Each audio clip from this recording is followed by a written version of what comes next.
Okay, so I'll have a look through the answers to the exothermic and endothermic reaction section.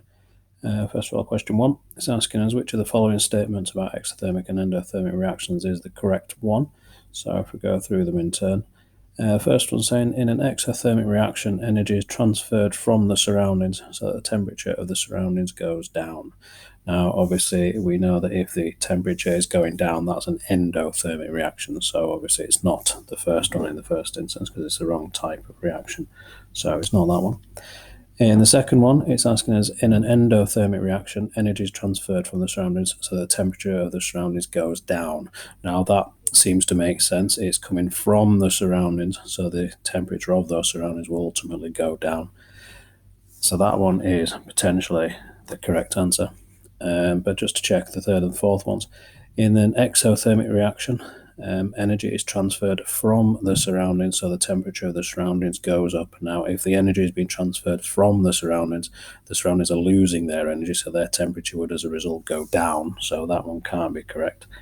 And in the fourth one, this one's again saying an endothermic reaction with energy transfer, but ultimately a temperature of the surroundings going up. So again, that one can't be correct either, because an endothermic should, in theory, get colder.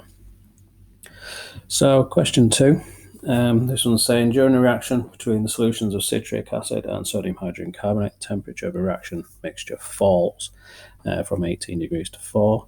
Is this reaction exothermic or endothermic? Now, we've just been told that the temperature has fallen from 18 to 4 degrees. Therefore, this is an endothermic reaction where the temperature is falling.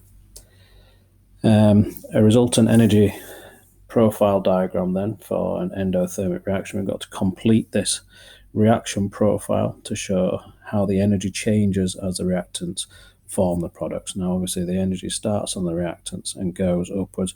It goes over a hill before it then drops to the products, wherever the products happen to be.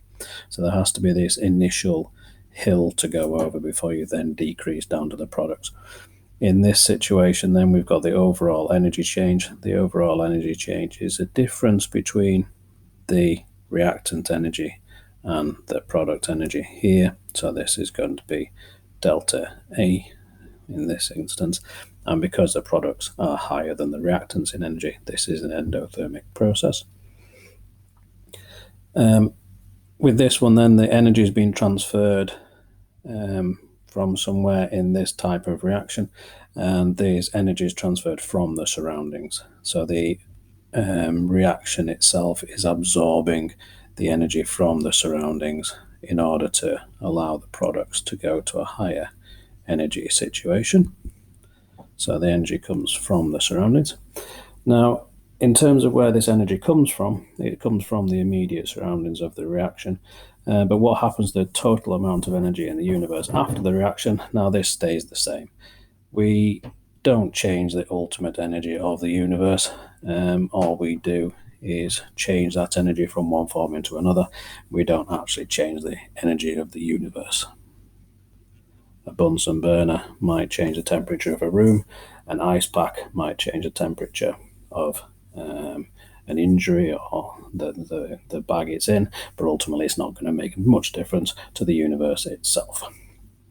And give a practical use of this type of reaction. So as we've just said, it's an endothermic reaction. It's going to get colder, and we've just alluded to it as well. This is a type of ice pack situation. So if you had a sports injury or something and you had one of these squidgy little bags, you press the little crystals inside and they reduce in temperature, so you can put them onto your sore knee or something like that.